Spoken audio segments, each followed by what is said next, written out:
Bismillahirrahmanirrahim. Assalamualaikum warahmatullahi wabarakatuh. Selamat datang di channel kami Guru Maca.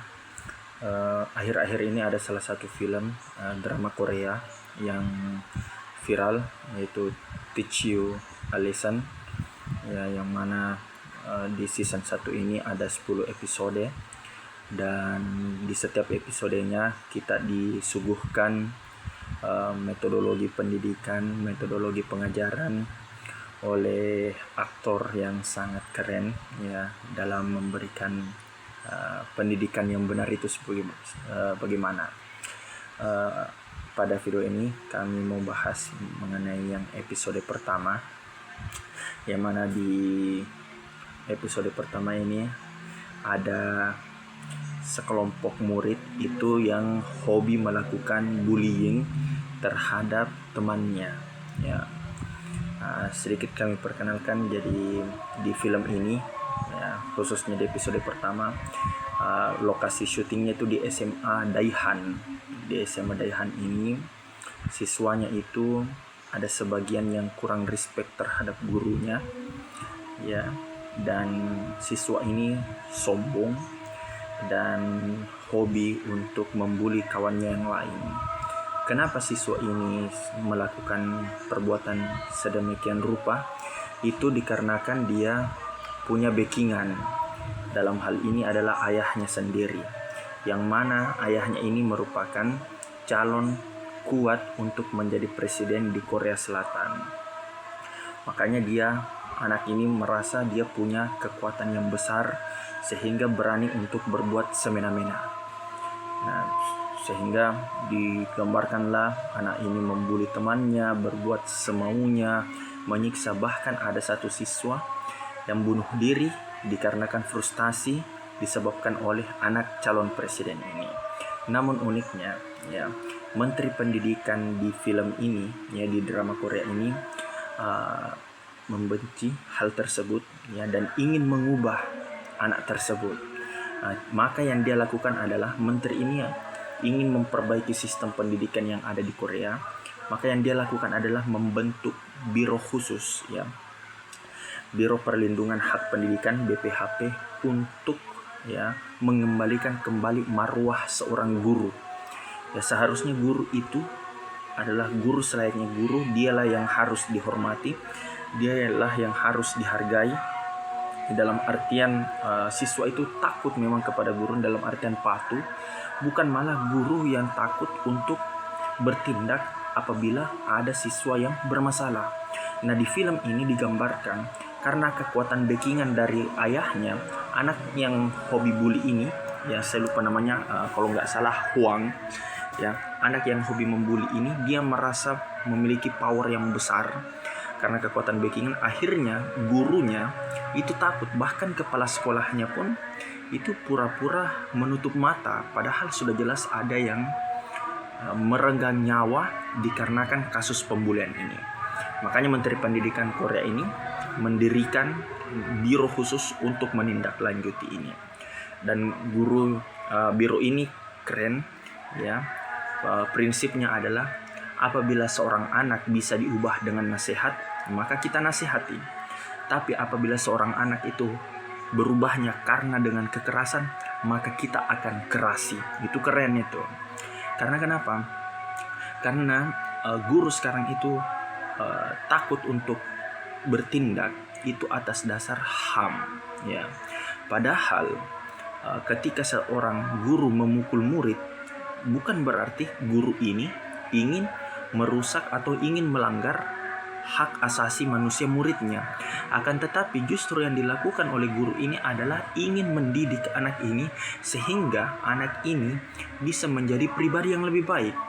Dan hak asasi manusia, ya, menurut hemat kami adalah tidak boleh dijadikan alasan untuk mencegah guru mendidik siswanya. Karena begini, tipe siswa itu memang berbeda-beda.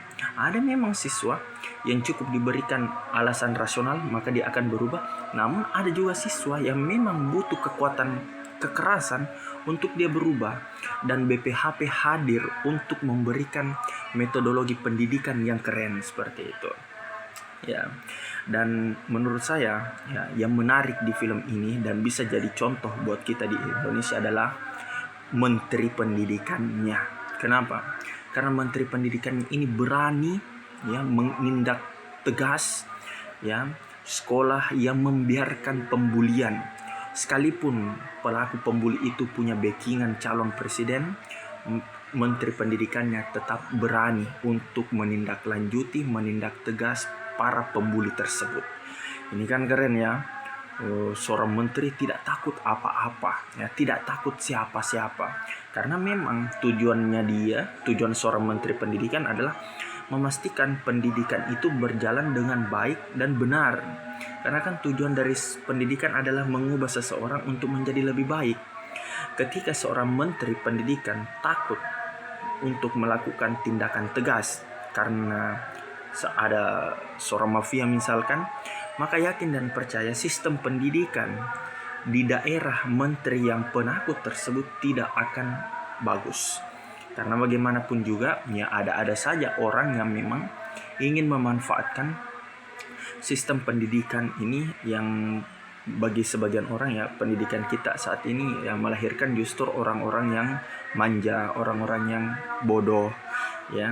Dan ada memang orang yang diuntungkan apabila sistem pembodohan ini terus terjadi, terus bergulir. Makanya sangat keren menteri yang ada di drama ini, Teach You a Lesson, di mana menteri ini tidak takut apa-apa. Dia mendirikan biro khusus, yang mana biro khusus ini diberikan hak untuk melakukan tindakan kekerasan dalam tanda kutip, di mana tindakan kekerasan ini ya sesuai dengan objek yang akan diubah, objek siswa yang akan diubah. Apabila dia pembuli, maka petugas BPHP ini, petugas biro ini akan melakukan aksi serupa sehingga memberikan kesadaran kepada para pembuli bahwasanya apa yang kau lakukan itu sangat buruk, apa yang kau rasakan itu jugalah yang dirasakan oleh orang lain disebabkan oleh perbuatanmu. Intinya video ini sangat keren, film ini sangat keren dan sangat recommended. Kita juga di episode 11 sudah membahas mengenai pendidikan Rasulullah itu anti backing-backingan, dan ini dibuktikan ini diberikan contoh ya di episode pertama Teach You a Lesson, bahwasanya sekalipun siapapun backinganmu ya, ketika seorang menterinya itu tegas, berani, kesatria ya, maka insya Allah pendidikannya akan menjadi lebih berkualitas. Dan tidak hanya itu, dari film ini juga saya mengambil pelajaran bahwasanya seorang guru itu memang perlu untuk memiliki pengetahuan ilmu bela diri ya. Karena kenapa? Karena tidak dipungkiri ya, ada saja siswa yang mungkin melawan gurunya, dan terkadang mereka melawan menggunakan fisik ya. Ini kalau ketika murid melawan guru, ini jarang ada isu-isu HAM. Giliran si guru mendisiplinkan muridnya, langsunglah diangkat ini isu-isu HAM. Padahal guru mendidik ya untuk kebaikan siswa ini. Jadi menurut saya ada dua hal yang bisa diambil dari film ini. Yang pertama, menteri harus berani ya, harus tidak boleh takut apapun. Jangan hanya memikirkan kurikulum. Seorang menteri tidak hanya boleh memikirkan kurikulum, namun seorang menteri juga harus berani memikirkan cara untuk mengembalikan marwah seorang guru, marwah seorang pelajar. Ingat, guru itu capek, lelah ya, dia harus pergi mengajar pagi pulang sore. Namun ketika siswa yang dihadapi adalah siswa yang membuat onar, kemudian guru hanya diberikan kewenangan oleh pemerintah untuk berikan saja nasihat, ya tidak salah sih. Cuma ya itu akan menjadi beban psikologi bagi guru-guru tertentu, karena tidak semua guru itu pandai merangkai kata untuk menasehati gitu ya. Jadi sangat keren. Sebaiknya menteri ini mempertimbangkannya untuk memberikan kebebasan ya dalam tanda kutip kepada guru untuk melakukan pendisiplinan yang bersifat fisik. Kemudian yang kedua adalah sebaiknya, bahkan mungkin wajib, semua guru yang mengajar, khususnya yang mengajar anak SMA, siswa SMA, ya sebaiknya sih memiliki kemampuan dasar untuk bela diri. Kenapa? Yaitu tadi, karena untuk mengantisipasi siswa-siswa yang nakal, yang senang untuk melakukan tindak fisik, ya, senang melakukan kekerasan fisik. Itu saja ya, ini pendidikannya keren ya, sejalan dengan sistem yang kita bahas, sistem pendidikan Islami yang anti backing-backingan. Dan ingat ya, Rasulullah itu juga adalah pendidik yang terbaik, dan beliau adalah ahli bela diri, ya, ahli bela diri, dan beliau sangat tegas dalam menerapkan peraturan untuk mendidik para sahabat. Itu saja mungkin pembahasan di episode kali ini. Episodenya sangat keren. Insya Allah kita akan melanjutkan untuk menjelaskan mengenai episode-episode selanjutnya. Jangan lupa subscribe channel Guru Maca. Assalamualaikum warahmatullahi wabarakatuh.